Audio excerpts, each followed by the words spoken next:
Pledge of Allegiance. Allegiance to the flag of the United States of America and to the republic for which it stands, one nation, under God, indivisible, with liberty and justice for all. Good evening. We'll call this meeting to order at 5:32 p.m. Let the record reflect that we do have a quorum. Any late additions? No late additions. Would someone like to make a motion to approve? I'll make a motion to approve the minutes. Made by Schrader, I'll second. seconded by Schwartz. All those in favor, signify by saying aye. Aye. Opposed, same sign. Motion carries.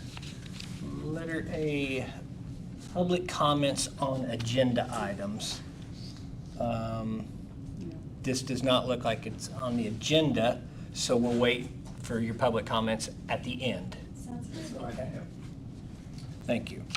All right, letter B, routine matters. Minutes of regular session of September 18th, claims 52724 through 53022, and payrolls for September 30th and October 15th.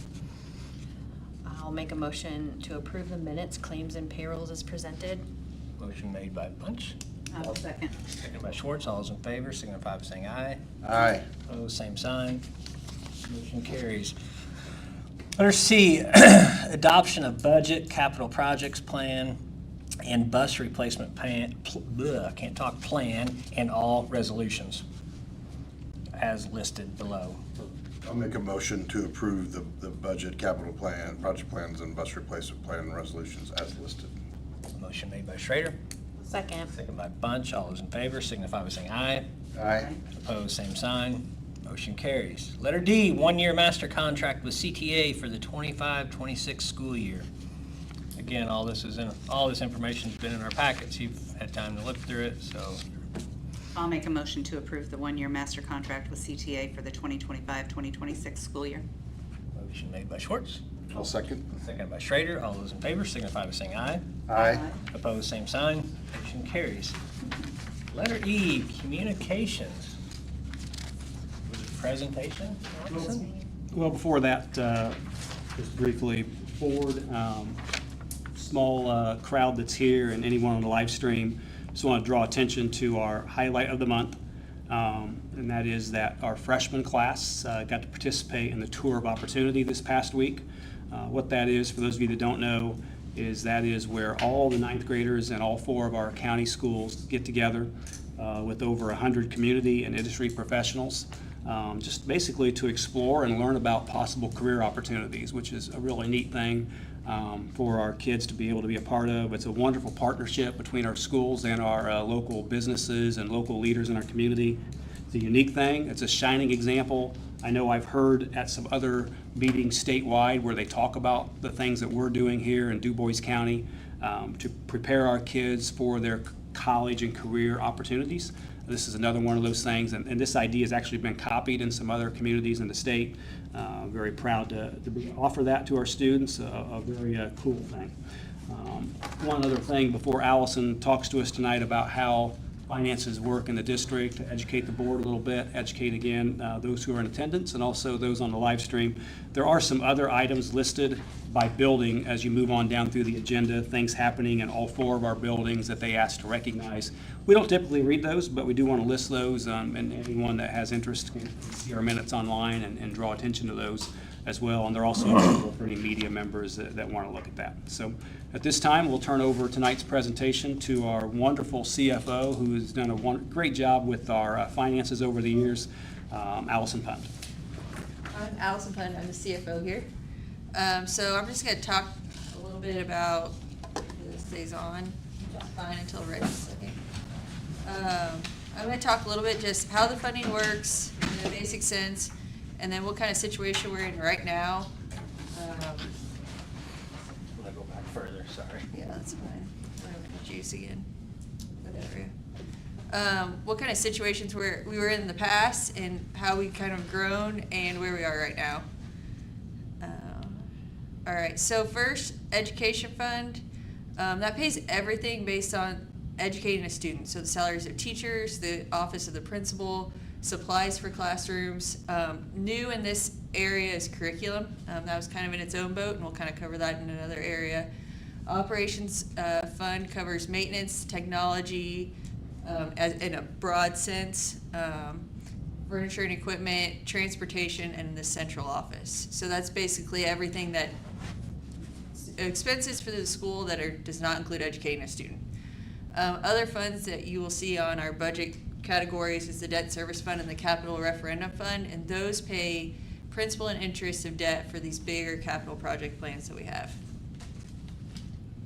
So first is the education fund. I just kind of, in a broad sense of what these are. So the expenses in the education fund, 62% is salaries, 22% is benefits. The other chunk of that is transfers to the operations fund. So if you can see, like, salary and benefits are the core chunk of that fund. And if you look on the revenue, it's basically all state tuition. There's some random things in there, but if state tuition is impacted in any way, it's completely throws off the education fund. So those are the main, and then if we do salary increases, a huge just piece of that pie. If you guys have questions too, just stop and ask me anytime. Operations fund's a little different. There's lots of pieces to these pies. Salaries, or the biggest one is maintenance of buildings and utilities. Second largest is salaries at 22%. Supplies and electric is the next. Then you get to like contracted bus routes at 8%. Professional services is right there too. Revenue for this has a lot of different pieces. So we're going to talk a little bit about how property taxes are going to be impacted. That's the biggest chunk of this pie at 47%. 34% is that transfer from the education fund over to the operations fund. And then the next biggest is interest on investments, just earnings there. So this is a little historical situation of the education fund. The bars here is our fall counts for the last 12 years, I think it is.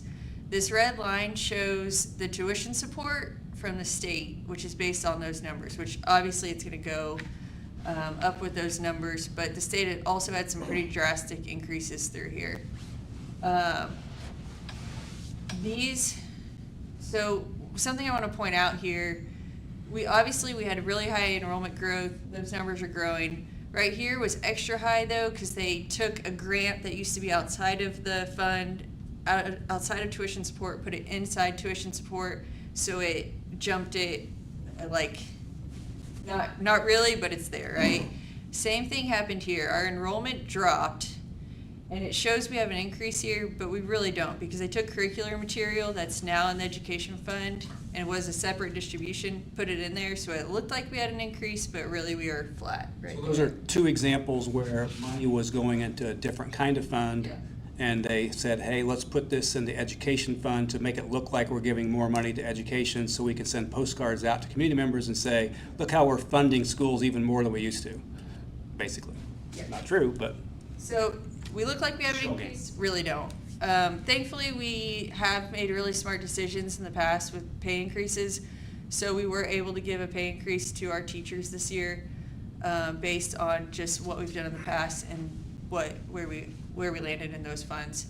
I just wanted to show you this. As our enrollment increased, this is what our teacher count has done also. I will say that the projection of enrollment that we had done back when we started the Huntingburg project, it did say we would plateau here. Like it did, this is expected, so we kind of knew we weren't going to grow anymore after this year. But so just as enrollment is going to plateau here, I mean, we're going to keep steady here also.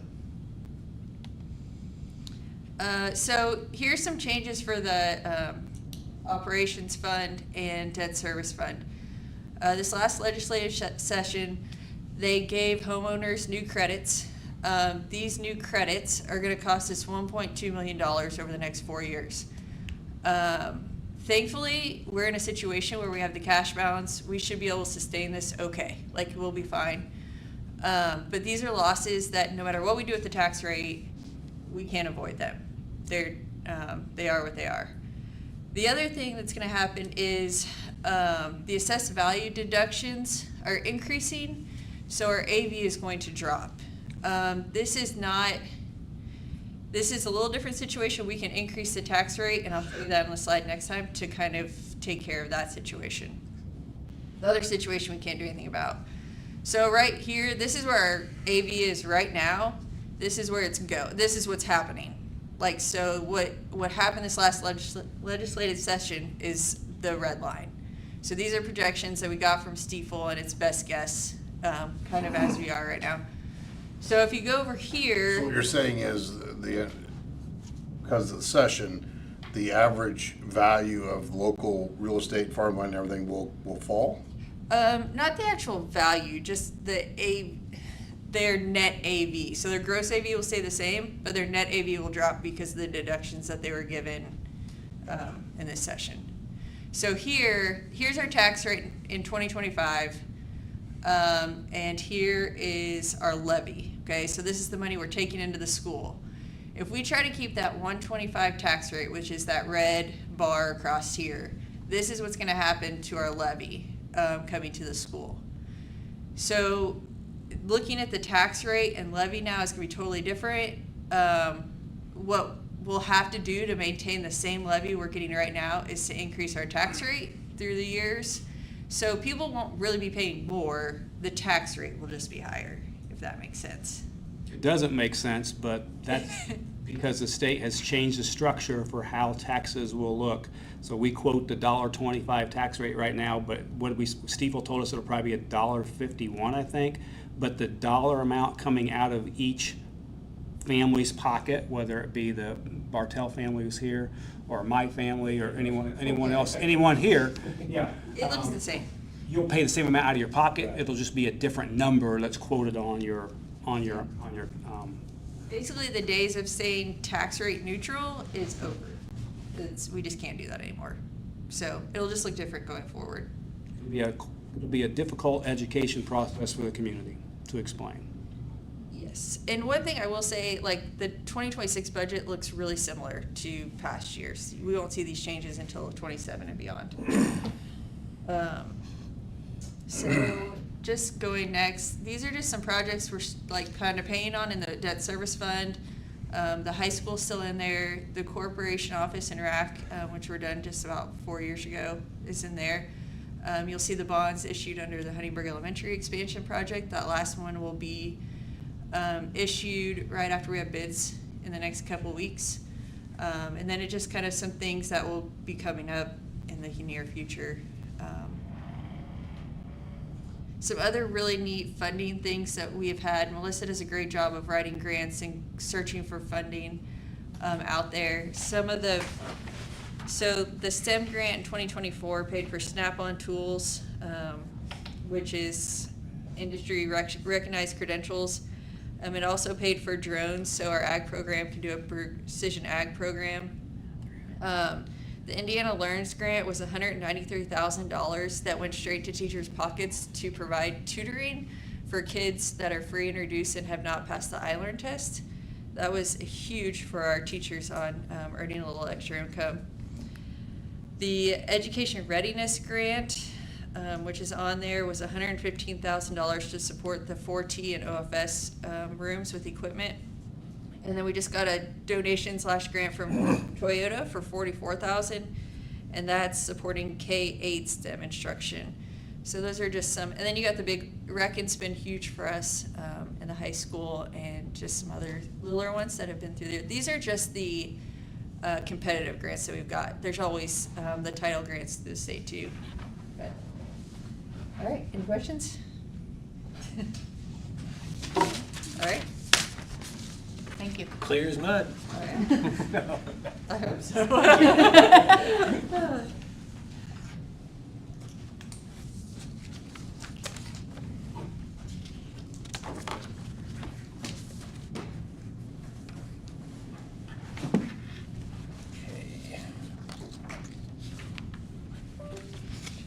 Do you want to go through any of the recognitions, Chip? or- Yeah, I think we can move on to, I think we're at. Yep. All right, letter F. New business, field trip request as listed below.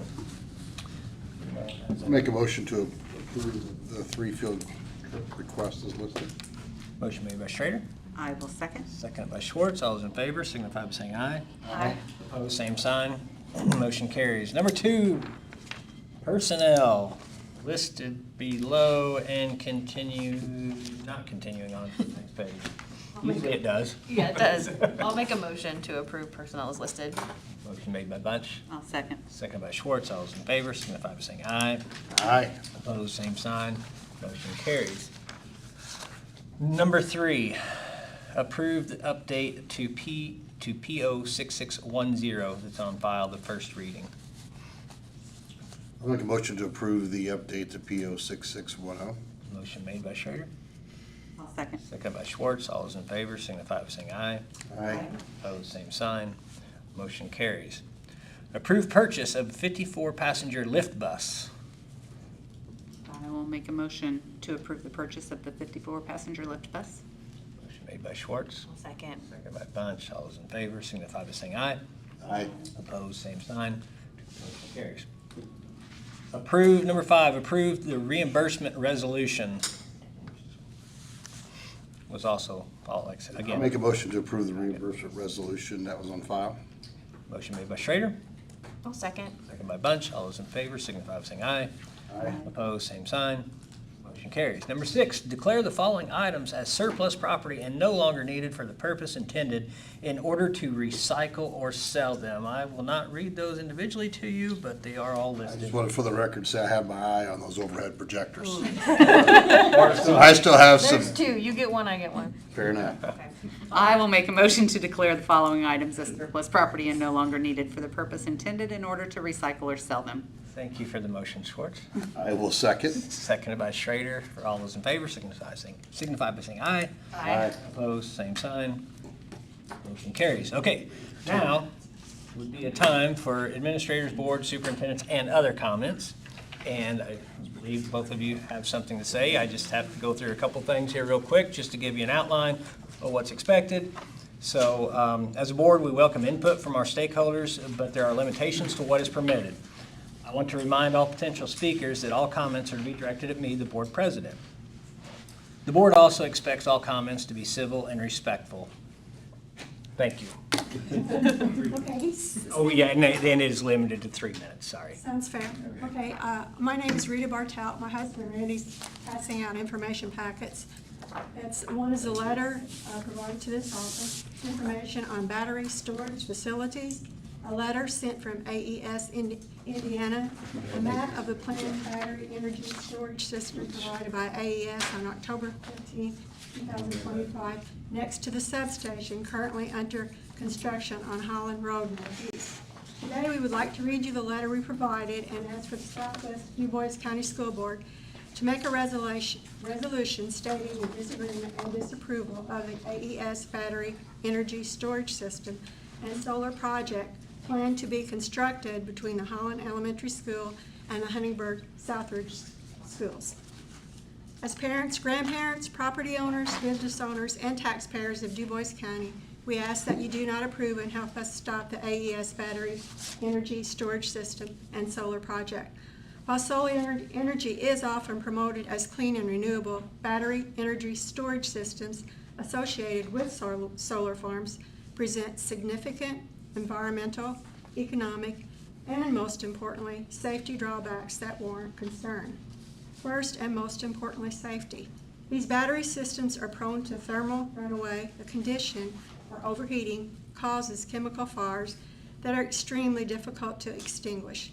Contributing factors to thermal runaway include, but are not limited to, mechanical damage, poor air conditioning, electrical issues like overcharging, and other operation failures.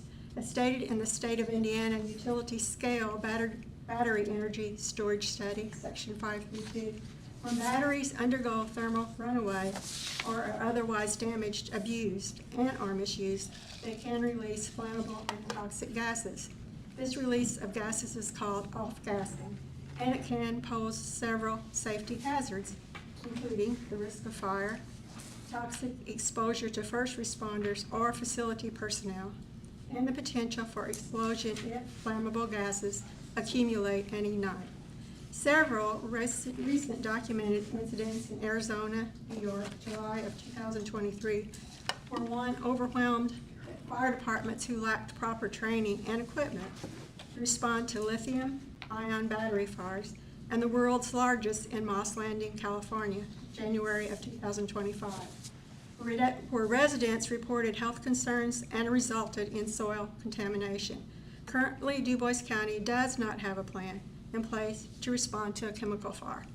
The emergency services of DuBois County are not currently trained, nor do they have the manpower, equipment, or materials to respond or contain a chemical fire, noting the extreme difficulties of extinguishing a chemical fire.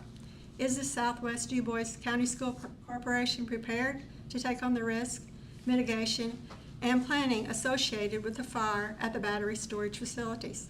Are there steps in place to ensure safe evacuations of the Southridge schools, Huntingburg School, and Holland School, as all are well within a 2-mile evacuation radius of the Sorry to interrupt you, but we do have to be consistent meeting to meeting, and when 3 minutes is up, we do have to stop. Okay, that's fine. Apologize for that. No, that's not- fine. Not Okay. to say, but, That's good. So we're mainly concerned about the safety. Obviously, yeah. That's our obvious concern more than anything, so thank you for allowing. I have one other quick comment. These are. Can I just say that we have to follow a procedure here? Okay, I'm sorry. You had your 3 minutes, but when the meeting is over, Okay. when the meeting's over, Sounds if you would fair. like to talk further, that would be very appropriate on an individual basis with board members, okay? Sounds Not good. not in the meeting Thank you itself. for allowing us to speak. Appreciate your comments and we'll consider them. Thank you. Anyone else? Anything to share? Okay. If they do not, we will take a motion to adjourn. I'll make a motion to adjourn. Motion made by Bunch, I'll second. seconded by Schwartz. All those in favor signify by saying aye. Aye. Opposed, same sign. Motion carries. Good evening.